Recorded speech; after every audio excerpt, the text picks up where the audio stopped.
Okay, napaka-importante ang usapin ito na kailangan lang hindi si Atty. Hilbay, kundi yung mga naniniwala sa para sa katotohanan, sa totoong pagbabago. Siguro sa media practitioner ay dapat talagang magsaliksik tayo ng maayos upang ibigay natin sa mga tao yung totoo, kung ano totoo talaga. Kasi will make me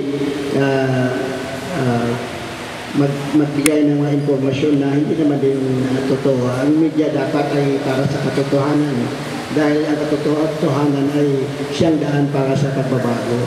At ito yung gusto nating gawin sa parte ng Social Action Network ng CBC Pinasa Caritas Philippines.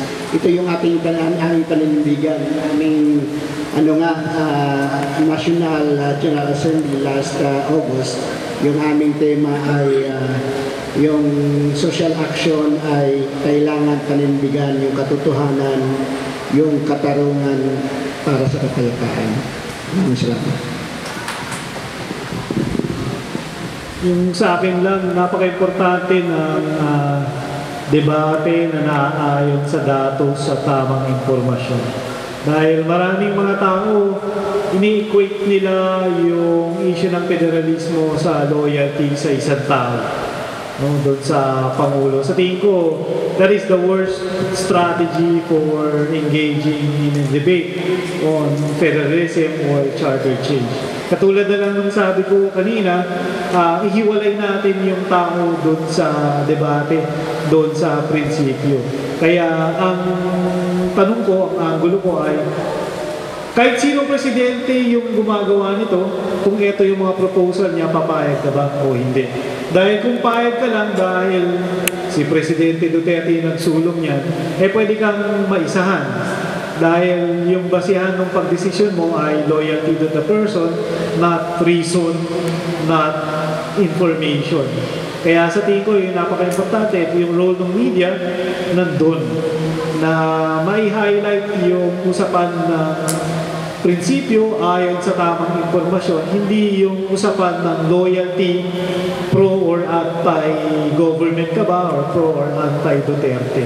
Sa tingin ko, the media can play a very important role in clarification of concepts by highlighting the importance of the right kind of information.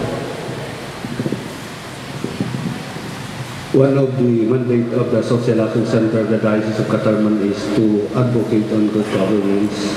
That is why we are incorporating this activity on Symposium on Federalism for us to give information to all people, especially now we're so thankful na nandito yung mga students. But we continue to advocate, and especially to really share the idea, the teachings of federalism para makatulong sa mga tao at the same time to help them also decide on the issue. And so, in behalf of Bishop Francis, I would like to thank you, first of all, to you, our dear partners of the media. Thank you for coming and thank you for initiating this press conference. To the visitors, to the members of our social action centers, and to our documenter, Sir Arnel De Silva. Thank you for sharing your time with us, taking documentations. And tomorrow, Attorney Hilbay will be flying back to Manila, and our activities, these 3-day activities, will continue in the region, in our province. So continue to pray for us as we gather as workers of the social action.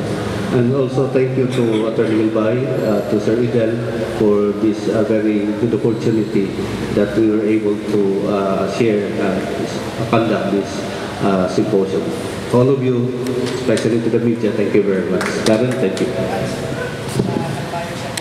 Okay. Thank you so much, sir. So I guess, based on the information, Attorney Hilbay will be in Calbayog City. Kasama pa po ba ang team